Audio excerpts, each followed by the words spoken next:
呢個又係一個好大嘅題目啦。咁又唔使乜嘢都放晒手嘅，即係咁樣都即係乜都放到手就唔，我哋就唔係人啦，係咪？咁即係我哋都係有感情，又唔使逼自己要放手嘅。總係有一啲嘢你係放到嘅，有一啲嘢係好難嘅，或者係唔想放或者放唔到，唔想放唔到嗰啲，其實就係代表嗰啲嘢對你嚟講好重要，好重要，好重要。咁不妨喺呢啲位去睇下嗰啲係咩嚟啊？嗰啲好重要嘅嘢，究竟係你嘅事業嚇，或者係你嘅成就，你嘅工作，咁嗰度點解呢樣嘢咁難放手啊？可以咧俾自己去 feel 下，會唔會係因為你有呢個成就係因為你打拼咗，你花咗好多嘅精神，或者係咧你付出咗好多嘅努力，好多嘅辛勞換翻嚟㗎。如果係嘅話，你可以欣賞翻自己或者讚翻自己啊！原來我係一個咁努力嘅人，原來我係一個為咗呢一件事用咗咁多心機去做嘅人，所以我先至有今時今日嘅事業。你可以喺呢個位揾翻你覺得重要嘅地方去欣賞翻自己。譬如如果係親人嘅話，可能係屋企人啦、仔女啊，或者係父母啊，或者係身邊嘅親朋戚友都好。咁你亦都可以又係啦，又可以諗翻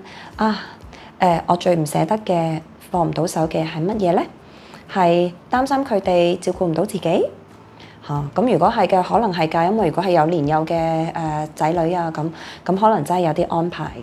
要去做啦嚇。有冇人可以即係安排係幫手去照顧小朋友㗎咁樣嚇？或者係伴侶嘅，或者係老人家嘅咁，可能真係有啲實際嘅安排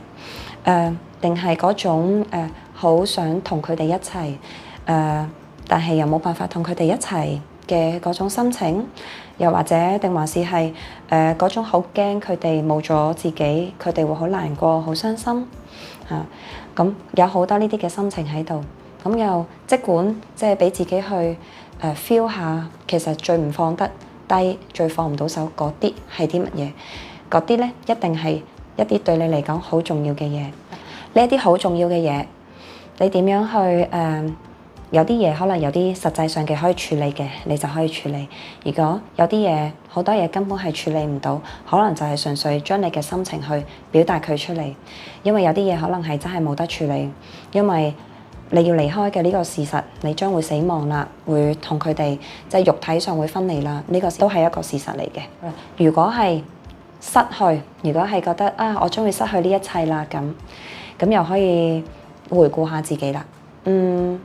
以往當你面對失去嘅時候，你係點處理嘅咧？你有咩心情嘅咧？嗱，我哋人總係會有好多失去嘅時候嘛，即係無論係失去工作啦，失去即係可能係失戀啦，或者失去一啲機會啦，失去一啲願望啦，失去一啲好重要嘅物件啦嚇。當你失去一啲嘢嘅時候，或者當你以前由細到大去面對死亡，可能有身邊嘅親友死亡啊，或者你聽到死亡呢件事，其實你又係點樣去面對呢啲事件嘅咧？咁可能你回顧翻以往嘅你點樣去面對失去同埋死亡咧，都可以幫到你去去睇下而家當你面對自己嘅死亡啦。可能以前曾經你有啲心態或者有啲嘢係幫過你嘅，去面對呢一啲嘢，而家可能你都可以試翻用同樣嘅方法去幫自己去面對啦。呢一切咧都唔係容易嘅，所以亦都唔需要好似要逼自己，我一定要點點點點咁樣。我諗喺個過程裡面，當面對呢一切嘅時候，亦都可以話俾自己聽，其實呢一切都唔容易。